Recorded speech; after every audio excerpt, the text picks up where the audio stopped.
I just came back from Santiago, Chile. I can tell you about my stories there. So, I'll tell you about Chile. So Santiago is an impressive city, and the landscape is beautiful. So last Thursday ISGAP opened a program with the University of Chile. So we had our first meetings and we signed agreements with the university. The Canadian ambassador was there, and the Canadian government actually sent me about a year ago to Chile and to Argentina. There's a special program that they have promoting democratic principles and citizenship. And they asked me to participate in the program, and I spoke to a joint session of the Chilean Congress and Senate about a year ago. And then I went on to Chile to speak at a university and the community center. This was the same community center that was destroyed in 1983, I think. I don't remember the date when the Iranians blew up the Jewish community center in Buenos Aires. And they rebuilt it. I spoke there. And it was, to make a long story short, the Canadian government, the ambassador was present at our first inaugural event in the University of Chile, and they've been very supportive of the work of ISGAP, which is wonderful. And then I participated in a special program that was put on by the World Jewish Congress and the Ministry of Foreign Affairs of Israel, where about 50 to 60 young Jewish leaders from around South America attended. There were young people from about 10 South American Jewish communities. And we all met in Santiago for a 3-day conference on young Jewish leadership. And it was fascinating. So I gave a talk or a workshop on anti-Semitism, global anti-Semitism. But I had the chance to sort of interact in a very intensive 3 days of meetings from 9 in the morning till 1 or 2 in the morning. Wow. So we had dinners, we went out to restaurants together. It was very intense. And it's fascinating. And it was sort of, I would say, an awakening, or it woke me up. And we often say that New York City is a bit of a bubble, and the liberal Jewish community is a bit of a bubble in New York. And it was interesting to realize that I think maybe I also got caught up in the bubble. That the issues of global anti-Semitism are happening in the United States. We know they're happening on campuses. Barry Cosman wrote a very important study that was published a few weeks ago. He's a professor from Hartford, Connecticut. And he showed in his analysis that over 54% of American Jewish students in American universities on campuses experienced or witnessed firsthand an act of anti-Semitism in the past year. So it's 54%, which is extraordinary. It's so even me and my colleagues who are involved in the study of anti-Semitism, and we're doing this 24 hours a day, 7 days a week, I was even surprised. And it's a serious study. The methodology is serious. So we know this, and we hear from students what's going on campus. We also hear from scholars what's going on, and we hear these stories. But global anti-Semitism in Europe and now in South America is really becoming more and more significant. So I was there about 18 months ago on this Canadian-sponsored program, and I haven't been back for 18 months, and there's really a shift. During the Gaza war in Santiago, it's a Jewish community of about 15,000 people, mostly of Polish origin, 3rd, 4th generation Jewish, Chilean. In Santiago, there's between 400,000 to 600,000 people of Palestinian origin who are mostly Christian, but for reasons which I don't quite understand, they seem to be very supportive of Hamas. So during the Gaza war, there was, on university campuses, a lot of protesting. There were acts of violence. Actually, some people's homes were invaded and people were beaten up in their homes. So things became serious from the Gaza war onwards, and I think the community, they're a successful community, they're well integrated, but I think there's grave, I would say grave concern that something could sort of erupt almost at a moment's notice. There's grave concern, I'll put it that way. There isn't, you know, a few years ago some of us we would speak about global anti-Semitism and the community. Some people were concerned, some people were interested, some people dismissed it. But this is a community where the threat level is significant. And then I met leaders, young Jewish leaders. These were people between 25 and 40 years old from Argentina. Argentina has a large Jewish community, especially in Buenos Aires. I believe there's about 230,000 Jews in Buenos Aires alone. And also, do you know the story of Alberto Nisman? So, for those who don't know, Alberto Nisman, who spoke at ISGAP events at Yale and was I'd say a colleague and a friend within the milieu of people fighting anti-Semitism. We were in Geneva together. He came to Yale at our invitation. I met him at different conferences around the world.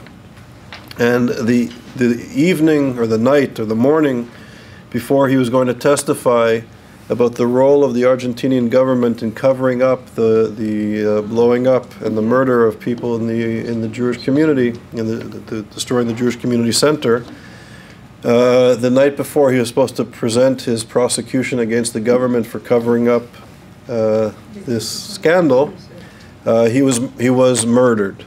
The government immediately claimed that he committed suicide, and it's just so far-fetched that he committed suicide.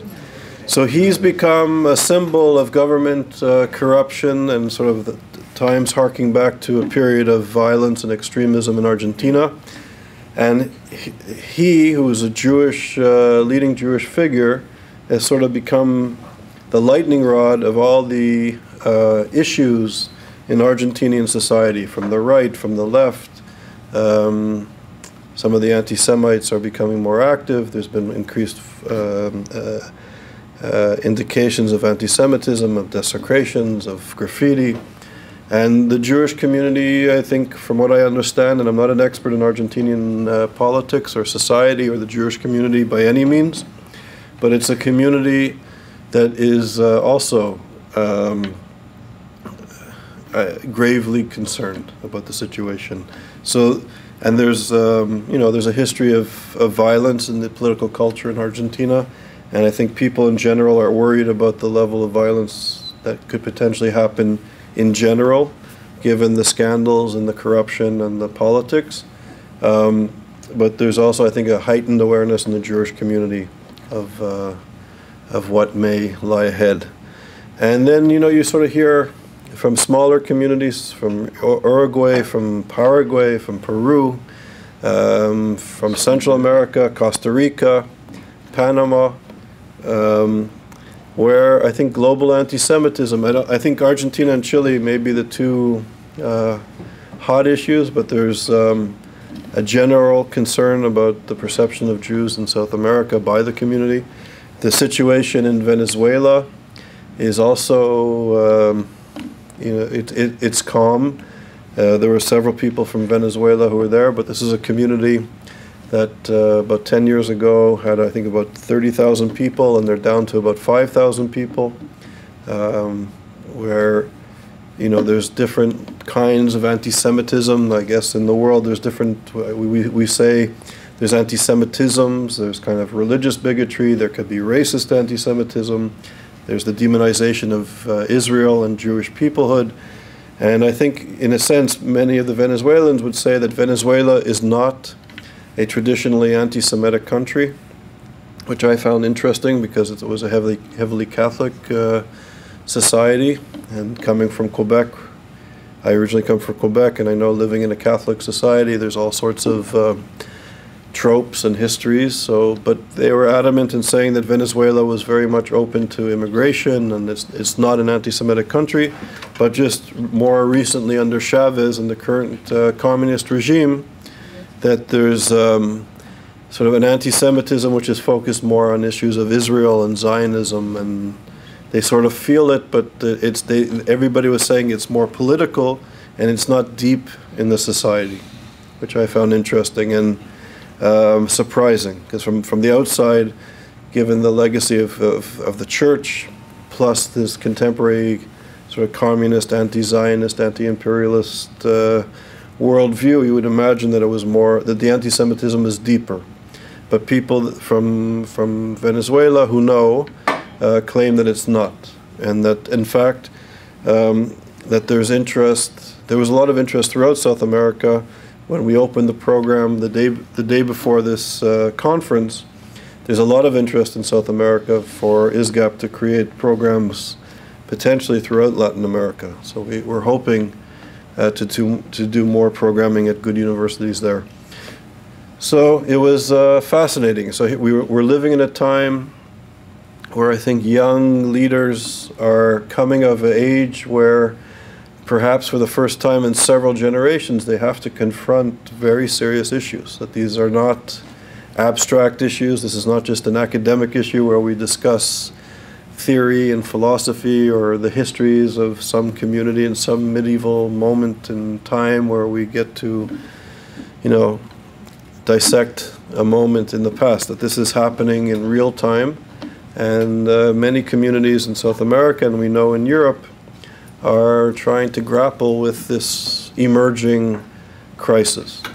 And one of the things, I don't know if I've ever done it, but I actually wrote a letter to Ron Lauder, Ambassador Lauder, and Betty Arenberg of the World Jewish Congress last week, because I think Ambassador Lauder, on behalf of the World Jewish Congress, I think was the first serious mainstream Jewish leader who testified in Congress in front of a subcommittee hearing on anti-Semitism, and he said very clearly that the United States of America is not leading on the fight of anti-Semitism, and that their absence is causing problems, and that the Americans have to step up and become a leader once again. And I wrote him a letter of thanks, and I hope that his words are the words that are going to break the dam of our silence in our community and the silence in the human rights community.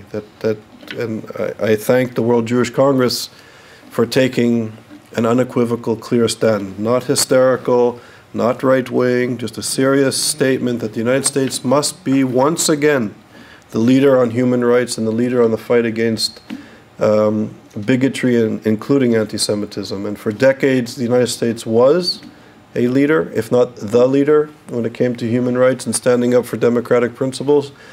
But when it's come to these issues of contemporary anti-Semitism in the last few years, I think it would be suffice to say that they have not been leading. And I commend the World Jewish Congress for taking a principled, sound position and ringing the alarm bell loudly. And I think that it resonates when you hear Ambassador Lauder say these words that the United States has to lead, and you meet people in European diaspora communities, and you meet people from throughout South America. There's this vacuum that the silence of the United States of America on these issues really has an impact. And we don't perhaps feel it as much here, because the United States, for all sorts of reasons, I think is different. It evolved differently. I think it's a country of migration and immigration and freedom and liberty, and people don't want big government, and people, for all sorts of reasons, have been tolerant when it comes to human rights and overcoming issues of racism and gendered inequality.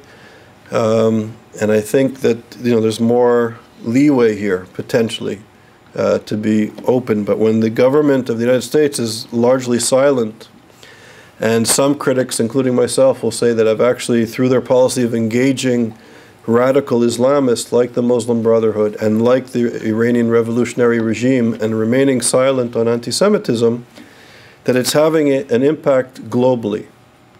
It's empowering the bad people.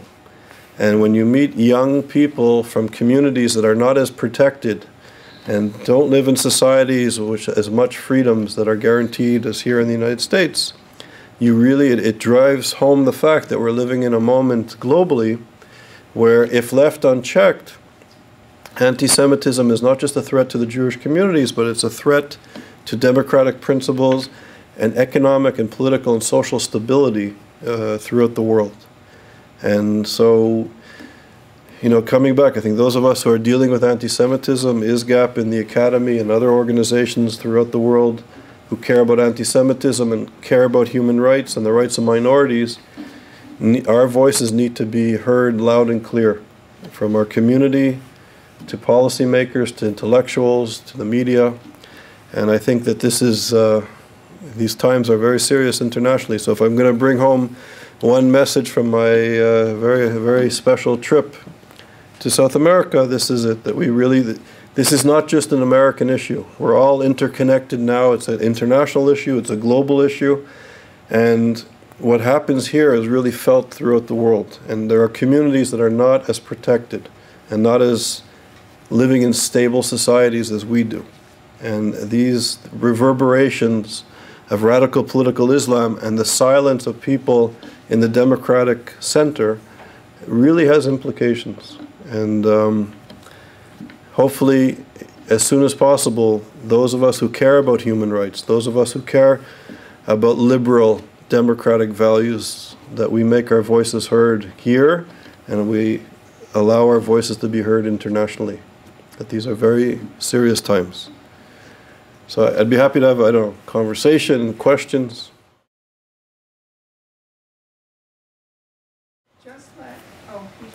Sure. Just last night I was reading the Jewish Sentinel, and it said it really was great the way I think it was at the University of Oklahoma, when fraternity, the racist fraternity, anti-black stuff, and how they were shut down and immediate action was taken. Why not when it happens to the Jewish kids on campus? All right. So that's a great question. So the question was, to repeat, is the Jewish Sentinel had an article about how this racist fraternity at Oklahoma University, they were singing these horribly disgusting racist songs, that as soon as people found out about it, there was a very strong reaction to confront the racism and to let everybody know that there's no space at a place like Oklahoma University for racists. And why, when it comes to anti-Semitism, there's such a silence? And that's a great question. I was just having a conversation about this today. And Dan Hayuni, who's a professor of art and theater in New York at CUNY and who's a fellow at ISGAP, he wrote a letter. The New Yorker magazine last week had an anti-Israel article. And it also had another article in the same edition which compared Jews to dogs. Right? So, well, it was with humor, apparently. But many people were offended. And Dan Hayoni wrote to the editor saying how that he will not tolerate this form of behavior anymore and this anti-Semitism. And he wrote a very eloquent letter, which I can't repeat, but we should share it. We should circulate it. And he said, could you imagine if the New Yorker compared Muslims to dogs, or African American to dogs, or women to dogs, or gay people to dogs, there'd be outrage. And when it comes to degrading or denigrating Jews and Israel and Jewish peoplehood, there is a silence. And I think Dan Hayoni, who's a professor, is right on. And I don't think we should be tolerant of non-tolerance. Did they publish his letter? I don't know. Somebody said to me, that's because nobody's afraid of the Jews. They're not a violent people. Well, actually, Dan Hayoni said that if they would have made the comparison to some groups, the editor would have been shot in the face. But when it comes to Jews, he said 3 or 4 people may write a letter. I had heard Ira Foreman, who is in the State Department, whose role is anti-Semitism. What is your feelings on how he's doing so far? So the question is, Ira Foreman, he has an ambassador status in the State Department, and he's the ambassador on issues of anti-Semitism, appointed by President Obama. His predecessor was Hannah Rosenthal, who was also appointed by President Obama in the first term. And it was actually President Bush who started this post, Greg Rickman was the first ambassador in the State Department on anti-Semitism. So what is my opinion of the work of this ambassador, or Mr. Foreman, Ambassador Foreman in particular? So I would say, again, I think his work is important, and I'm sure it's not easy. I've met him a few times. He's a mensch. He's a good guy. He cares deeply about these issues from what I see.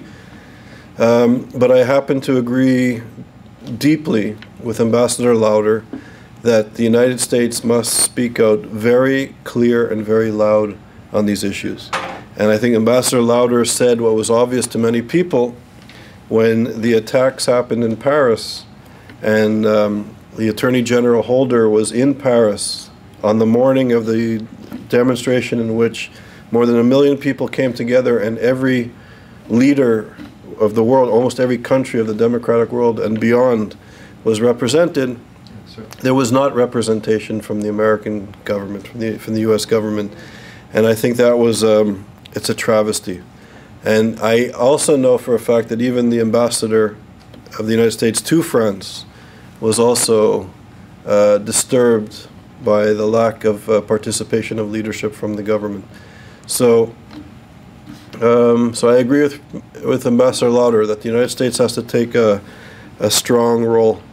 And you know, I just remember watching the news on Friday, the week of the attack, several days after the attack, and I was about to fall asleep, and I saw James Taylor and Secretary of State Kerry singing in French, "You've Got a Friend." And I woke up the next day and I spoke to my friend, and you know, in my family, if you have a dream on Shabbat, it's a very important dream. So I called my friend and I said, was I dreaming, or did I really see that on the news last night? But that is not an appropriate response to what happened in Paris. And I would also like to say that President Obama's statement about a random act at some deli was obscene. And the fact that I don't know if he ever walked back that horrific mistake, the fact that we don't know if he ever walked back that horrific mistake, is a travesty. Because we know, and we know, this is not conjecture, this is not projection. We know that a core element of the jihadist Islamist movement uses genocidal anti-Semitism as a core element of its ideological attempt to persuade people of their worldview and to impose a caliphate on the Islamic world, if not beyond. We know this. We know that the killer, Koulibaly, in the Delhi, asked each and every person before they were executed if they were Jewish. And this was hours before Shabbos at a kosher deli. And for people in leadership positions not to recognize this in 2015 is a problem. It's a serious problem. We have to call out contemporary anti-Semitism for what it is. And the Islamists, I wrote in one piece that I did not too long ago, but if we're remaining silent in the West on this Islamist, not Islam, not Muslims, but Islamist anti-Semitism, we are, in a sense, allowing these barbaric thugs to become the shock troops for the anti-Semites in the West. Our silence is empowering these shock troops.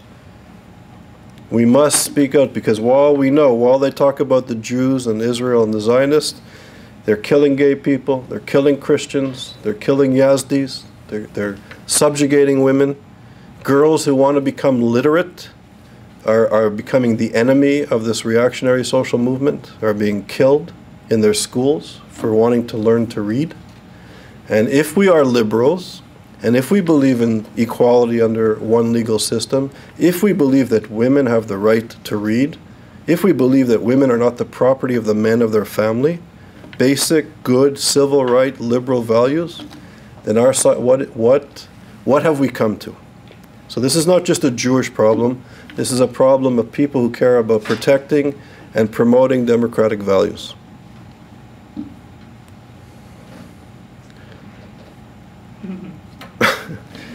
Very good.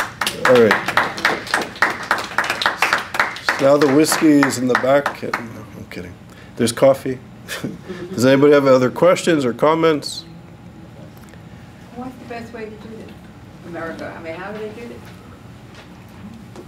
So what do we do? What do we do? So We, anyway. we, the Jews, we who, or others who care about democratic principles and citizenship. So in our small little way, we're trying to put a drop of water in the bucket of decency and try to take back the universities and try to map and decode anti-Semitism. But this is a tiny drop in the bucket, and this will take generations to do. I was speaking to some people today, and we were talking about the student struggle for Soviet Jewry and the anti-apartheid movement. And I think this is what we need to do. What we need to do, in my humble opinion, I remember when I was a kid marching at the Soviet consulate in Montreal with my sister and all of her friends, with all of my friends, with my parents and all of their friends, with my grandparents and all of their friends. In the heat of the summer and in February, at minus God knows what degrees, we were marching. All of us, the Jewish community and others who cared about human rights in the Soviet Union, and we were screaming, "Let my people go." And this was a movement started by housewives in those days and kids. And they pushed the Jewish community, they propelled the Jewish community to do something. And they made a difference. And the anti-apartheid movement was also started by young people. The ANC Youth League and students all over the Western world pushed their communities to defeat apartheid South Africa. And what we were saying is, could you imagine on a nice spring Sunday if the Jewish community, high school students, university students, the parents of students who are paying $60,000 and $70,000 a year to universities that are teaching their children to hate Jewish peoplehood, and the grandparents had a peaceful march through the campus of Columbia University saying we won't tolerate this anymore, and having informed speakers, not rabble-rousers, not extremists, but serious leaders of our community saying, no, we want a proper education for our students and we won't tolerate this. And I think you're right. There's no other people that would tolerate this. Could you imagine if there were courses, core courses at the best universities that were teaching racism or teaching sexism or teaching homophobia in 2015? There would be a serious reaction, and there ought to be a serious reaction. But we accept the best universities in our country teaching another generation of kind of postmodern, post-colonial attacks against the very notion of Jewish peoplehood. So could you imagine if there was a peaceful protest with 3 generations marching through the best campuses in the country, and maybe aligning ourselves with women's groups and gay groups and religious minority groups? Imagine, I don't know, that may have an impact. Maybe it will create a spark. And maybe at UCLA, the demonization of Israel and Jewish peoplehood gets to the point where a student council can actually openly try to forbid a young, intelligent Jewish student not to be a member of the student government because her Judaism is a bias to being a member of it's unbelievable. And this is UCLA in 2015. It's not the Ukraine in 1940 whatever. Yeah. You know, and this was in the Times for one day, and that's the end of it. Right. Well, whose fault is this? I think it's our fault. Why are we all screaming about it? I think it's our fault.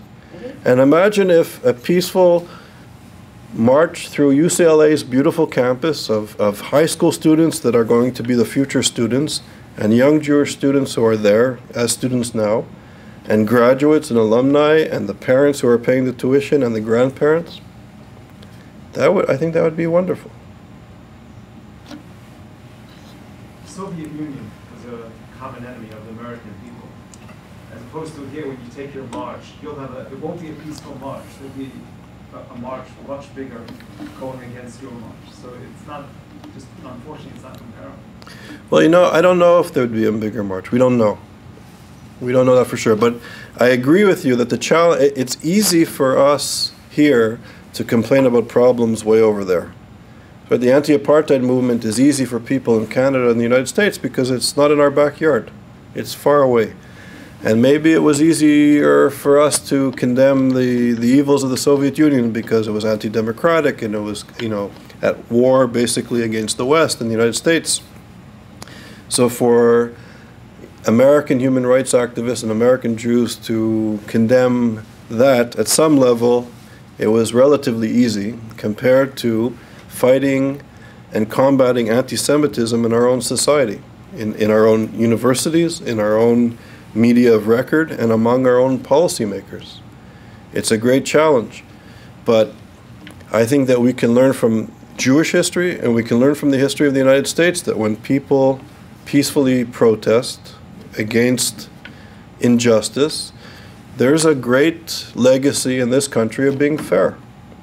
And why won't people be fair to fighting anti-Semitism? I think that we should not assume the worst, and I think we can assume the best of this country as a response. We see it everywhere. We see it with gay rights, with women rights, with civil rights. There's legacy of negativity in this country, but there's also an amazing legacy of people expanding their minds and welcoming people into the body politic and into citizenship in this country. So I'm not so sure that we have to be afraid. If we're afraid, we're going to lose. And I don't think we have anything to be afraid. And we are in a great democracy. We're not in a country like Argentina or Chile, where there is a legacy of brutality and political assassinations and people disappearing. We don't have that legacy here, thank God. So I don't think we have to worry that in that way. And I think people respect people who stand up for the principles. And it's not just a Jewish problem, it's a wider issue. And I think money talks, cut off the funding. After the Klinghoffer demonstrations, a few months later, I happened to be listening to Bloomberg Radio. Their bonds were downgraded from double B to single B, which I put two and two together, and I say, well, maybe some people... Whose bonds? The Metropolitan Opera has Interesting. bonds, apparently, and their bonds were downgraded. Number one. Number two, in the Jewish Sentinel, they said that these Jewish kids, and a lot of them are starting, you know, the open Hillel, and starting to side with the other side. They've had it very good. They've never experienced real hardship, and they need a purpose in life, like in the 60s, marching for civil rights. This is their purpose, the poor Palestinians, because honestly, they've had it too good. Yeah. This is what they said, and I think it's in part true. Interesting. I didn't know that. Yeah. Is it realistic, though, to think that a small people like the Jews should expect fairness? After all, the United States bombed Serbia, but didn't bomb Russia. So, you know, to say that, for example, South Africa was once allied to Israel. So did Israel gain anything by fighting apartheid? I don't know if Israel did fight apartheid. But, yeah. Did we gain anything by doing that? Did we, as Jews? Did we as Jews gain anything by fighting apartheid? Yes, I think so. I think that there were many Jewish people in the anti-apartheid movement who were in South Africa and outside of South Africa. And yes, I would argue that defeating a regime that can trace its ideological origins to Nazism and National Socialism is a great step forward for humanity. And I was very active in the anti-apartheid movement, actually, so I come from this worldview. And I remember the Canadian government sent me, as the Canadian government was at the forefront, eventually became at the forefront of the anti-apartheid movement. And the Minister of Labour with the ANC chose people to go as the first to the first legal congresses of the unbanned parties as international observers, and I was chosen to go, and I was the chairperson of the ANC Solidarity Committee of Canada, and they sent me, and so I think to be involved in this movement was a special thing. And I remember I flew to South Africa via Amsterdam, and this was in the early I think it was 1991, 90 or 91. 91, I believe. And this is when I think the European Union was sort of picking up strength. And I remember listening as we landed in Amsterdam for the first time in my life to announcements in many languages, Dutch and French and English and German. And I remember looking out the window. I'll never forget this moment in my life. And I remember listening to the German announcement, and I was thinking how fortunate I am. Because if the Nazis, if this National Socialism triumphed in the world, I would never be a middle-class Canadian Jewish kid flying to fight apartheid. I wouldn't probably have existed because my ancestors would have been eliminated. And I remember at that instant, I felt it was a profound personal moment because I thought like, wow, here I am in 1991, I'm alive, I have my culture intact, and I'm going to fight the remnants of this inhumane regime that degrades human beings created in the image of God into substandard, subhuman categories. And I thought, what a privilege that I am alive and I'm able to fight this racist, Nazi-like regime. And yes, I think to defeat racism and to promote democratic principles and equality is a wonderful thing. And if anti-Semitism now exists in our midst, I think it's incumbent upon us to do something about it. And the lessons, I think, of the anti-apartheid movement was that it attracted all sorts of people from all over the world. And I really believe, given the legacy of anti-Semitism in the Western world, that there are people with goodwill. There are many people with goodwill. And I think that we should continue the struggle for human rights and citizenship and human decency and to eliminate all forms of discrimination as best as we can. And the thing about democracy, unlike Judaism, is you don't inherit it. Every generation has to defend it. Every generation has to protect it and make it move further. That's my response. But what if the majority hate Jews?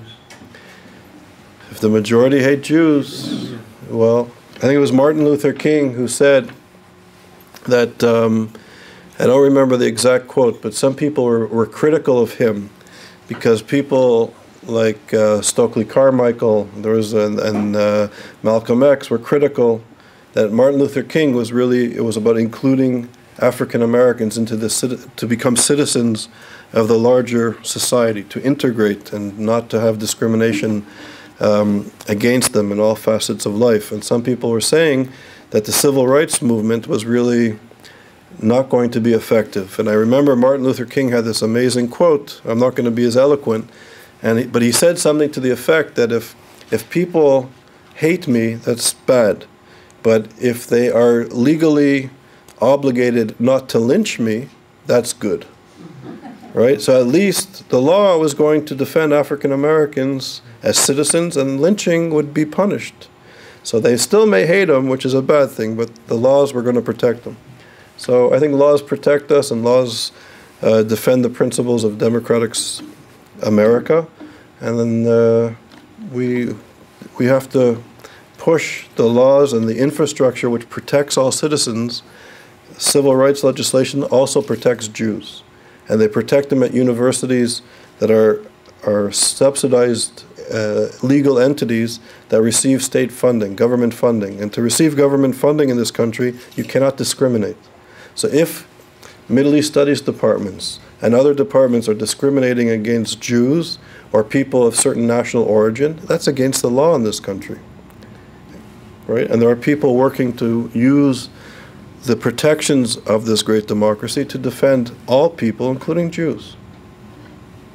Is there any threat of real anti-Semitism in America? No. You kidding? Well, I mean, 54% of American Jewish young people on university campuses in the past year witnessed firsthand or experienced anti-Semitism. To me, that's alarming. The ADL just published reports that attacks went up 14% recently. I don't remember, I think in the past year. So, of course, there's anti-Semitism here. And again, I think that the engagement of people who want to exterminate Jews, the engagement of people that think that I emanate from the urine of a donkey is unbelievable. It's unbelievable.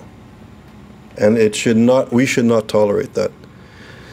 That the P5+1 and the United States and other Western governments are engaging the Muslim Brotherhood and the Iranian revolutionary regime, and they think that human beings, in this case Jewish people, emanate from pigs and monkeys and the urine of donkeys, and they want to exterminate us.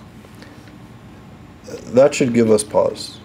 That should give us pause to reflect, you know, to ask ourselves, is that anti-Semitism? Is that anti-Semitism? And I know full well that when I was active in the anti-apartheid movement, that if the Canadian government or Canadian corporations like Alcan and other companies, Shell, and Western governments were engaging the apartheid regime, which subjugated people and treated Africans, black South Africans, as subhuman, that was racism. That was racism. And I couldn't imagine negotiating with the apartheid regime for peace inside South Africa and not mentioning racism. Racism was a core element of the negotiations to end the apartheid system. So how could we negotiate for a freeze of nuclear weapons designed to annihilate Jews and not talk about anti-Semitism? And to say it in many circles in this city and in this country is a problem. To raise the issue is a problem. And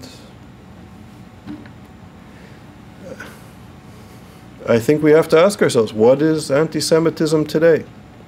And what does it mean to us, and what does it mean to people who care about democracy?